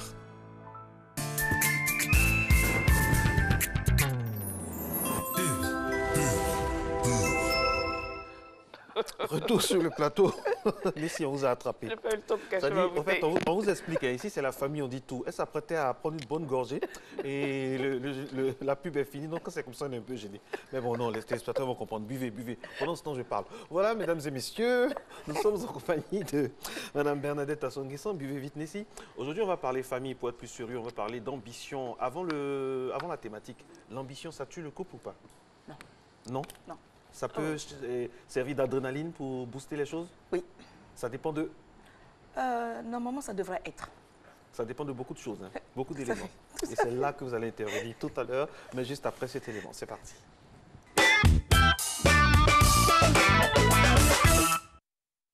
L'ambition dans le couple. Selon le dictionnaire Larousse, l'ambition c'est le désir ardent de posséder quelque chose, de parvenir à quelque chose. En un mot, avoir l'ambition de réussir. Alors, quand amour et ambition se croisent, font-ils un duo de rêve? Que penser de cette phrase de l'écrivain Antoine de Saint-Exupéry qui affirme qu'aimer, ce n'est pas regarder l'un l'autre, c'est regarder ensemble dans la même direction. Le couple peut-il survivre à deux ambitions? L'ambition pour moi c'est cette volonté-là d'atteindre ce qu'on désire, ce qu'on veut. Si ce couple a des ambitions qui convergent ensemble, ce couple peut survivre.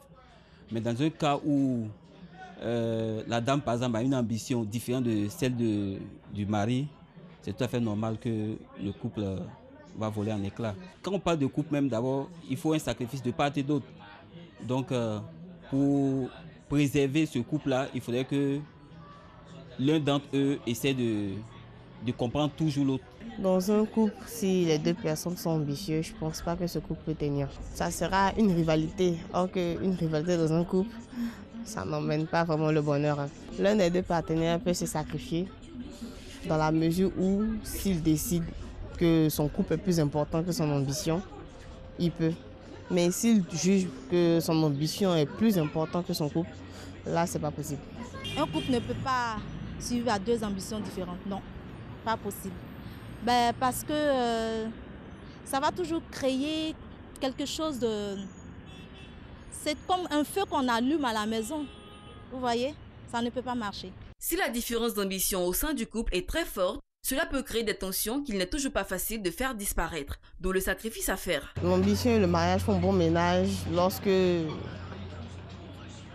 conjoint décide de mettre le mariage avant l'ambition. Oui, je peux laisser mon épouse mener bien son ambition, faire de la politique. Déjà, c'est un jeu.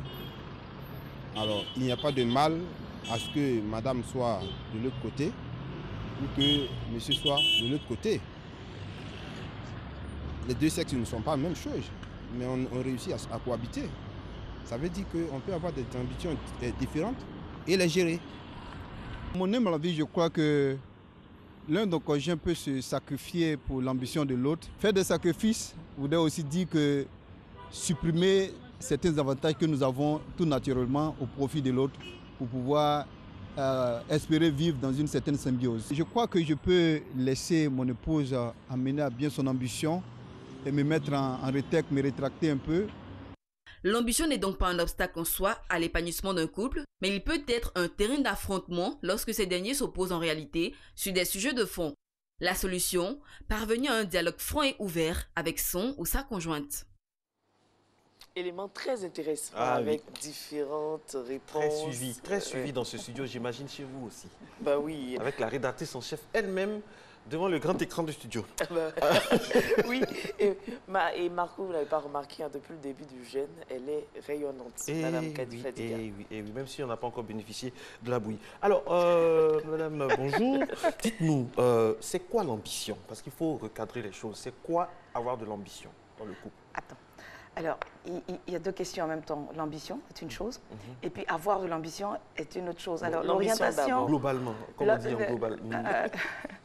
Alors, l'ambition, c'est, comme elle l'a défini, hein, c'est un désir de posséder quelque chose ou de parvenir à quelque chose.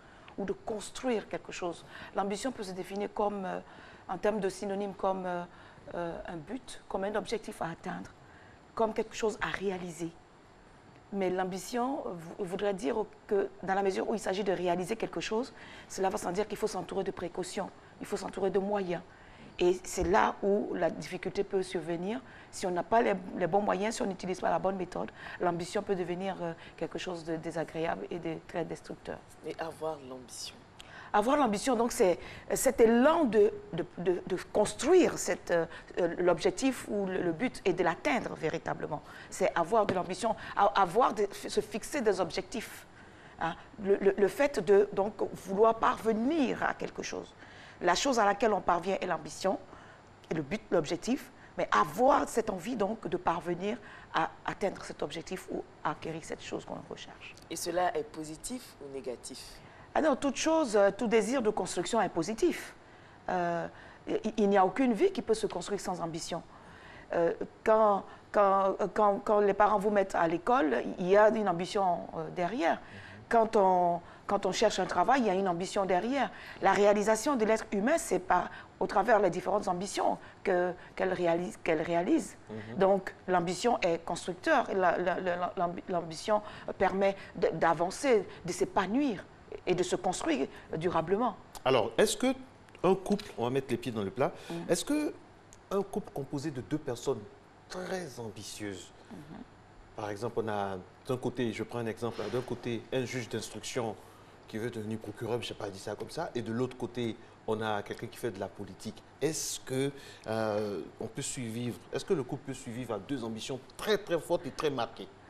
Alors, l'ambition forte ou l'ambition marquée en termes de puissance ou de degré d'élévation dans la société n'a rien à voir avec leur existence et leur coexistence. Ce qui fait la difficulté, c'est la manière d'introduire l'ambition. Si je suis un homme politique ou que je suis d'une profession très prenante, le tout part des normes que nous nous sommes fixées. Nous disons toujours qu'il est très important à la base. Quand vous commencez à construire votre couple, il faut mettre les bases. Il faut savoir dans quelle direction nous allons, quels sont les moyens dont nous disposons pour arriver là où nous voulons aller et comment est-ce que nous allons nous construire progressivement. Où est-ce qu'on va? Où est-ce qu'on va, dans quel délai et avec quels moyens. Donc il faut déjà à la base de la construction du couple regarder donc tout ce qui peut nous arriver, quelles sont les ambitions que légitimement chacun de nous poursuit ou veut atteindre pour se réaliser dans la vie. Ce n'est pas parce que je vis dans un couple ou que je vis en couple que ma vie doit s'arrêter. Bien au contraire, l'apport de l'autre est ce qui me manque pour que je sois complet. Donc, l'ambition de l'un ou de l'autre devrait pouvoir s'étaler, devra pouvoir se discuter, se comprendre et ensemble se donner les moyens pour que celui qui a cette ambition-là puisse l'atteindre, puisse parvenir donc à son épanouissement, à l'accomplissement de cette ambition, non pas au détriment de l'autre, mais en l'accompagnant. Qui sait si mon ambition peut vous permettre de découvrir aussi une autre ambition au travers de ce que je veux réaliser. Quand vous dites ça comme ça, on se dit que c'est rectiligne. Non. Alors qu'il y a des soubresauts. Je prends un exemple concret. Monsieur et madame sont dans une ville et puis monsieur a un poste, par exemple, à 10 000, à 6 000 km, mais super bien payé, où on propose, et c'est de plus en plus courant, on propose par exemple au conjoint de se réintégrer parce qu'il va suivre l'homme ou bien la femme. Mais quand c'est comme ça, il y a de l'argent, il y a tout. Qu'est-ce qu'on fait, un cas concret? Quel est le choix de vie? Quelles sont les valeurs qui constituent pour vous la vie et l'épanouissement et le bien-être que vous poursuivez? Si avoir beaucoup d'argent pour en faire ce que vous souhaitez est la condition première de votre existence, alors là où on vous proposera le maximum d'argent conditionnera vos choix. D'accord? Si votre ambition, c'est une vie harmonieuse, socialement équilibrée, et avec éventuellement des projets de vie avec des enfants, ce sont vos objectifs de vie. Quelle est la qualité de vie que je veux mener? Est-ce que dans mon ambition, il y a des enfants? Est-ce que dans mon ambition, il n'y a pas d'enfants, il n'y a que mon partenaire et moi? Et la carrière professionnelle radieuse, élevée que je vais avoir, tout ce que je vais accomplir professionnellement, qui font de moi une personne épanouie, accomplie. Cela s'entend, vous trouverez le partenaire qui marche dans cet objectif-là. Vous pourrez trouver, si vous êtes un homme, vous pourrez trouver une femme qui se contentera juste d'être belle et de se taire à côté de vous, et que toute son ambition à elle, c'est d'épouser donc quelqu'un qui a des ambitions grandes et qui procure donc tout ce dont elle a besoin, c'est-à-dire son paraître, bien habillé, être bien nourri, avoir une vie sociale bien casée. Cela, le couple s'en portera très bien. Mais Madame Bernadette, on peut tomber sur quelqu'un... Madame Assou Nguesson. On va complètement supprimer le Bernadette et on s'en portera mieux. Madame Assou Nguesson, on peut rencontrer quelqu'un avec, en étant, on va dire, étudiant, rencontrer quelqu'un, on fait un chemin ensemble, et après, la femme, je prends l'exemple de la femme, elle a un petit boulot, elle se suffit là, elle a son salaire, et l'homme, il veut plus. Il veut plus, il veut même pas travailler, il veut entreprendre, il veut être entrepreneur. Est-ce que là, ça ne peut pas poser de problème? Parce que là, l'entrepreneur, il prend des risques, il investit, alors que la femme, elle a son petit boulot, elle a son salaire, elle veut une vie simple. Est-ce que là, ça ne peut pas poser de problème? Parce que là, c'est deux choses très différentes. Quelle est la base? Nous disons toujours sur quoi nous nous entendons, nous, pour vivre ensemble, pour nous épanouir ensemble. Donc l'amour seul ne suffit pas. Vouloir rester ensemble seul ne suffit pas. L'amour est la chose la première et qui devrait normalement suffire à cadrer tout ce que nous voulons faire. Si l'amour ne suffit pas, c'est qu'il y a un problème. Si l'amour ne suffit pas, alors véritablement, il y a à se poser des questions. Nous disons toujours, quelles sont les valeurs de vie que vous poursuivez? Est-ce ma profession, mon élévation professionnelle au détriment de toute autre chose? J'ai un gros salaire, j'ai des moyens qui me permettent d'aller où je veux, quand je veux, comme je veux. Mais une vie avec une autre personne, ce n'est pas ça mon problème. Ou une personne qui me suit. Et pour elle, nous venons juste de dire, si l'ambition du partenaire ou de la partenaire est juste... Ça fonctionne dans les deux sens. Hein. Une femme qui veut juste avoir un mari qui lui donne tout, elle n'a pas d'autres ambitions que d'être l'épouse de quelqu'un qui lui donne tout. Et pour elle, ça s'arrête là. Elle a assouvi son ambition, elle a atteint ses objectifs, elle a trouvé un partenaire qui fait tout, qui lui apporte tout. Cela suffit, le couple marchera très bien. De l'autre côté, vous trouvez une femme qui a peut-être un gros salaire, des choses comme ça, et elle va trouver un homme qui peut-être est dans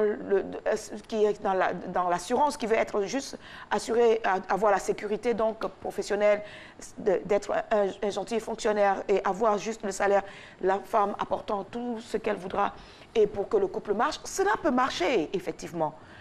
Mais si, dès le départ, vous n'avez pas parlé clairement de ce que vous souhaitez être, même quand vous êtes étudiant, et que, parce que vous êtes étudiant, vous vous contentez donc de finir les études, de faire des petits projets en se disant, si je peux déjà avoir un petit travail, c'est bon.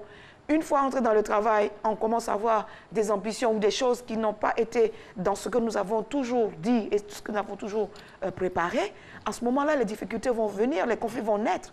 Mais même si, chemin faisant, vous découvrez que vous découvrez un certain nombre de compétences et des ambitions, peut-être des choses faciles à atteindre pour améliorer le quotidien. Parce que la vie, c'est en permanence son bien-être et son épanouissement. Et la vie aussi des parents et de la société dans laquelle on vit, c'est tout un ensemble de choses qu'il faut considérer. Quand, chemin faisant, quelque chose se présente, mais il faut en parler. La vie du couple dépend fortement de la communication et du type de communication que vous installez. La communication n'est pas de dire, bon, écoute ma chérie, je viens juste de trouver, voilà, moi je vais partir dans ce sens, à toi de te débrouiller. Tu me suis ou tu restes. Ce n'est pas ça la communication. La communication, c'est de présenter donc l'opportunité qui s'offre à nous, parce que quand on est en couple, ce n'est plus de l'individualisme, c'est un couple, c'est une unité, et donc les choses se font à deux. Donc, se parler, voilà l'opportunité qui se présente à nous deux. Donc ça veut dire à ce moment précis de votre propos là qu'on peut avoir une base et puis au fil du temps, avec l'évolution, avec l'étudiant qui n'a pas la même psychologie que le gars ou bien la femme qui travaille, on peut s'asseoir et communiquer pour revoir, réajuster les choses. Réajuster les choses. Alors moi j'aimerais revenir avec la permission de Nessie sur ce qu'on a évoqué longuement dans ce reportage. L'un des deux partenaires doit se sacrifier. Un cas concret, Meghan Markle, grande actrice américaine, qui était promise à un bel avenir cinématographique, qui épouse le prince Harry, qui met fin du coup à sa carrière, qui ne va plus exister, qui est désormais la duchesse de Sussex, c'est comme ça qu'on dit. Voilà, ça c'est un cas concret. Alors, est-ce que le sacrifice, est-ce que c'est l'un des deux qui doit se sacrifier ou est-ce qu'on doit se sacrifier ensemble? Alors, pris dans ce contexte-là, nous pouvons dire que quand on parle, la notion de sacrifice renvoie à beaucoup de choses. Si sacrifice veut dire mettre de côté, abandonner définitivement ou temporairement, sans regret, alors le sacrifice concourt à mon épanouissement. Ce que nous qualifions de sacrifice, concourt à mon épanouissement.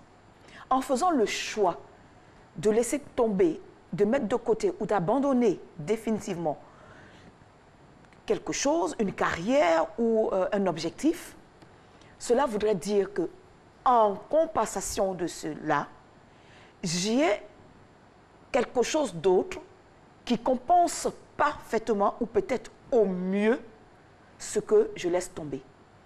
Cet exemple-là est à la limite caricatural. Mais nous pouvons dire que dans cet exemple précis, tout a été calculé, tout a été étudié. Ce n'est pas du jour au lendemain, je laisse tomber ma carrière prometteuse d'actrice pour devenir duchesse. D'accord?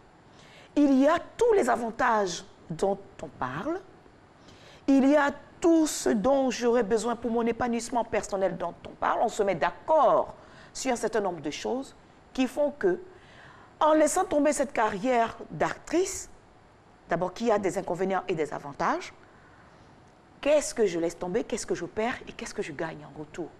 Il y a donc dans tout sacrifice le gain de ce que j'ai quelque chose de plus avantageux à abandonner quelque chose. Mais si le sacrifice voudrait dire que j'abandonne quelque chose et que je n'ai absolument rien en retour, comme ce que j'ai entendu dans le reportage en disant que l'un doit se sacrifier et plus généralement sous nos tropiques et particulièrement pour la Côte d'Ivoire, c'est la femme donc, qui doit laisser tomber donc, sa carrière et la ramener donc, à son rôle premier social qui est de s'occuper des enfants et donc de tenir la maison en compensation de ce que demain et après-demain, quand le monsieur aura atteint tous les objectifs et aura apporté suffisamment d'argent à la maison, se retournera et regardera celle qui est complètement devenue inutile dans la maison, la bonne ménagère à tout faire et à rien obtenir. Et du jour au lendemain, elle se retrouvera dans des regrets de ce qu'elle n'a pas su au départ de ce sacrifice-là négocier ce qu'il y aurait fallu négocier pour que demain et après-demain, elle n'ait pas à regretter d'avoir fait ce choix. C'est cela la difficulté. À la limite, ceux qui refusent de se marier ont raison alors, parce que finalement, le mariage, c'est ce que je donne, ce que je prends, ce que je laisse. Quand on voit, c'est comme si c'est un marchandage. Tout est calculé. Mieux vaut rester célibataire alors? Non. L'être humain n'a pas été créé pour être célibataire. La vie toute seule n'est pas recommandée. Elle n'est même pas recommandée. Mais certaines personnes choisissent. Mais certaines personnes, elles choisissent librement, ça m'étonnerait. Parce que dans la liberté de dire « je préfère choisir », il y a beaucoup de grincements dedans que les autres n'apprécient pas, les autres ne peuvent pas voir, les soupirs de la solitude après. Ça, nous le savons parce que ces choses nous reviennent. L'être humain, c'est une personne qui est créée pour vivre avec d'autres personnes et en couple déjà et avec une famille. Le choix, comme Marcelin, vous me dites, il est préférable, donc ne sais pas. Il ne faut pas mélanger les choses. La vie à deux, il y a des règlements à mettre en place. Comme dans toute existence, quand l'enfant naît, les règlements disent que la meilleure chose pour le bébé, c'est d'être nourri au sein de la mère. Si la mère choisit de ne pas nourrir son enfant au sein, c'est qu'il y a une difficulté à laquelle elle va trouver une solution de pallier avec le biberon. Il n'y a que des règles et des normes que nous établissons tout au long de notre vie, depuis la conception. Comme toute règle, comme et toute comme norme, toute norme, il y a des avantages et il y a des inconvénients. Il y a des choses qui sont agréables et des choses qui sont moins agréables. Mais le tout est de pouvoir compenser ce qui est moins agréable par des choses, par des activités ou par d'autres normes qui vous procurent donc un bien-être. Il y a la psychologie qui va avec aussi. Le tout, ce n'est pas seulement que des règles et autres, il faut que ça rime à la psychologie des uns et des autres. Le bien-être fondamental qui est l'épanouissement de l'être humain à laquelle tout le monde recherche donc cette aisance, ce bonheur, cette paix intérieure. Qui se décline sous plusieurs formes chez l'un ou l'autre. Selon les valeurs que nous avons et sur lesquelles quelqu'un peut dire, moi j'ai beaucoup d'argent, ça me suffit, ça fait mon bonheur, parce que sa vie à lui, c'est donc le bling-bling, c'est donc pouvoir voyager, dépenser de l'argent à ne pas compter. Et puis une autre personne pourrait choisir la sécurité peut-être d'un salaire modeste, l'humanitaire, d'une vie tranquille en foyer et tout cela. Le bonheur pour chacun est différent. Mais est-ce qu'on peut canaliser le trop-plein d'ambition? Par exemple, naturellement, je prends une femme avec un homme, ils sont ensemble, ils ont un salaire stable et la femme perd son boulot. Elle décide d'être coach en développement personnel, ce qui est récurrent. Et là, elle est emmenée à donner des conférences un peu partout. Elle part, elle commence à délaisser son foyer. Est-ce que là, le mari peut arriver à canaliser sa femme? Parce que là, elle gagne beaucoup plus que ce qu'elle gagnait avant. Alors, nous en revenons toujours à la même question. Il est possible de canaliser. Quand nous prenons la décision donc de primer donc le départ, les voyages, le gain de l'argent, par rapport à la vie de couple, nous en avons discuté, nous sommes d'accord et nous avons trouvé les mécanismes pour ne pas se frustrer l'un l'autre. D'accord? Dans cette optique-là, nous avons discuté et nous nous sommes dit d'accord. Mais si nous n'avons pas discuté, ou même après la discussion, nous nous sommes mis d'accord et dans la réalisation de la chose, nous nous rendons compte qu'il y a un souci parce que mon épouse est toujours partie, me laissant célibataire alors que je ne le suis pas, la nature ayant horreur du vide. Nous exposons dans notre choix de laisser partir madame, nous nous exposons à des conflits naissants ou latents ou qui peuvent survenir et qui feront que si nous ne nous rasseyons pas pour discuter et pour recadrer les choses, nous allons à un conflit qui va s'éclater. Et dans la discussion, on met les avantages et les inconvénients sur la table. Les valeurs. Les valeurs, plutôt. D'accord. Et qu'est-ce qu'on s'est dit à la base? Alors, M. Silla, qui est à Trècheville, merci de nous suivre et bon jeune à vous. M. Silla, un doyen, il a 63 ans, il nous dit « Entrer dans le couple, c'est renoncer à soi-même, donc à toute ambition. » Oui, cela peut se dire ainsi. Parce qu'on fait don de sa personne. Et c'est ça la caractéristique de l'amour. Et cela s'entend parce que c'est un doyen qui a traversé un certain nombre de choses et qui en arrive à cette conclusion-là. Mais quand on est tout jeune, la vie n'est pas cela.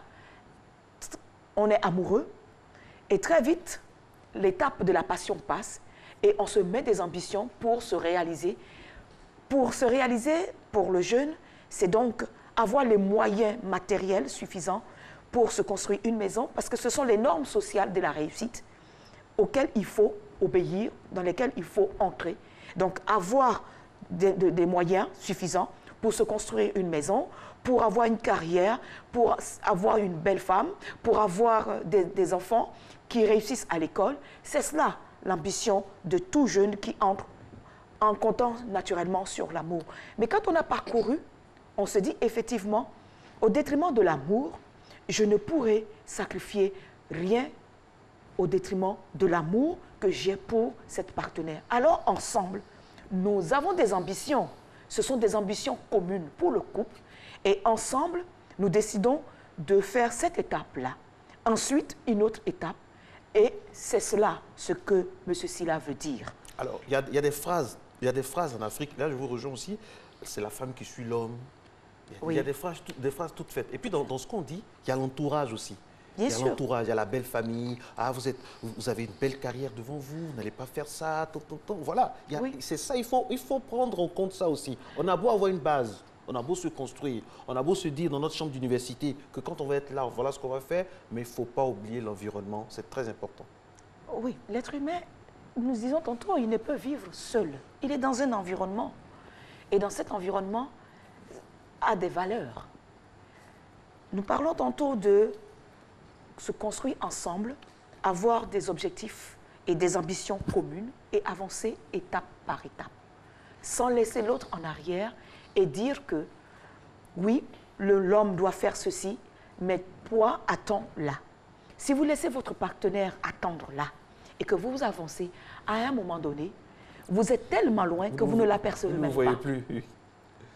Le mieux, c'est ensemble, main dans la main, avancer à chacune des étapes. Est-ce que c'est possible quand il y a une belle-mère à côté qui fait doublon ou il y a un beau-père à côté qui met dans les oreilles de l'homme? Est-ce que c'est possible? Nous avons parlé de toutes ces choses-là tantôt.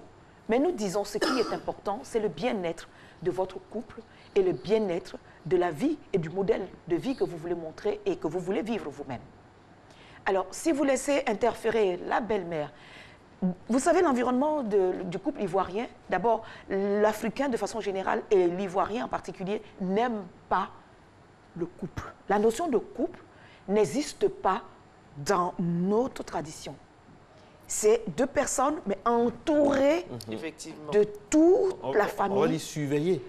Bon, selon, mais entourées de tout l'environnement, donc des parents. Et parfois même, c'est tout le village qui suit ce couple-là. Tous les réseaux sociaux. Aujourd'hui, tous les réseaux sociaux, comme vous pouvez le dire. Mais au-delà de cela, le couple, aujourd'hui, a son identité et il y a ce que le couple décide de faire et informe l'environnement ou peut imposer à l'environnement parce qu'il s'agit de leur survie et de la survie de leur couple. Madame, vous êtes mère. Oui. Est-ce que vous pourriez supporter, par exemple, que votre fille, vous êtes une mère, vous avez certainement une ambition, entre guillemets, pour votre fille. Pour mes filles. Vous voyez qu'un monsieur débarque dans la vie, c'est votre beau-fils, il épouse votre fille et il s'en va en Chine. Il travaille sur une plateforme pétrolière en Chine. Et en Angola, précisément maintenant. Allons-y. Oui. Il veut la suivre et elle doit le suivre. Quelle serait votre réaction? Alors, pour toutes les mamans qui nous suivent. Suivre pour suivre? Non. Excusez-moi, qu'est-ce que vous dites à ce moment-là à votre fille? C'est ce que nous voulons dire. Suivre pour suivre, non. Mais ils sont mariés. Ils sont mariés. Votre avis ne... Excusez-moi, mais ne compte... Notre avis n'est pas le plus important. Mais nous faisons des conseils. En décidant... C'est là que tout change. En décidant donc de partir pour la Chine, d'accord? Qu'est-ce que vous vous avez convenu? De quoi vous vous êtes entendu? Excusez-moi, est-ce que c'est à vous de... Excusez-moi de poser la... Est-ce que c'est votre problème? Excusez-moi. Ah oui. Est-ce que c'est votre problème? Ils sont mariés maintenant, ils sont libres. Certaines choses, mais vous, en tant que maman, avec votre expérience... La maman, ma fille qui reste avec moi, pendant que le pou est parti, il faut bien que je parle avec elle, il faut bien que je sache ce qu'ils ont décidé, pourquoi elle est restée. Mais elle fait un avec son homme, c'est plus vous. Pourquoi alors elle est restée? Pourquoi est-elle restée? Non, elle n'est pas restée. Elle n'est pas restée. Elle est venue vous en parler, pour juste, genre à titre informatif. Oui, d'accord. Donc il faut savoir ce qu'ils se sont dit et qu'est-ce qui est bien pour elle. Mais est-ce que c'est votre rôle de savoir ce qu'ils se sont dit? Est-ce que ça ne dépend pas d'eux seulement? Mais attendez, vous ne comprenez pas. Quand vous allez demander conseil, la mère que je suis est une conseillère et non pas celle qui va décider pour elle. Donc, pour savoir conseiller, il faut savoir ce que les uns et les autres se sont dit. Nous ne pouvons pas partir comme ça pour dire, bon, ben, puisqu'il est parti, voilà ce qu'il faut faire. Non. Sur quoi vous vous êtes entendu? Si ce sur quoi vous êtes entendu vous va bien, nous pourrons juste attirer l'attention des uns et des autres. Il ne s'agit pas seulement de parler à la fille. Il s'agit aussi de parler au gendre pour dire, ah, vous êtes parti et vous avez décidé ceci, et vous pensez à telle chose. Parce que la mère ou les parents ou l'environnement ou la personne à qui on demande conseil a certainement l'avantage d'avoir vécu un certain nombre de situations, est une personne sachante. Et donc, pourra donner les conseils qu'il faut. je n'ai pas à dire à ma fille, tu ne vas pas ou tu ne fais pas ceci ou tu ne feras pas cela. Mais de dire, en faisant les choix que tu as optés, que vous avez décidé, avez-vous bien vu les conséquences ou les inconvénients? Et ça peut l'influencer aussi. Comment vous pouvez avancer ensemble? Et connaissant votre force de persuasion, je doute qu'elle ne puisse pas partir en Chine. Merci. Merci beaucoup à vous. Le thème aujourd'hui, c'était l'ambition dans le couple. Et nous, on a une seule ambition noble, vous réveiller le matin avec nos chroniqueurs, avec toute l'équipe. Nissi, bonne journée. Bonne journée, Marco. Ciao, ciao. Bye.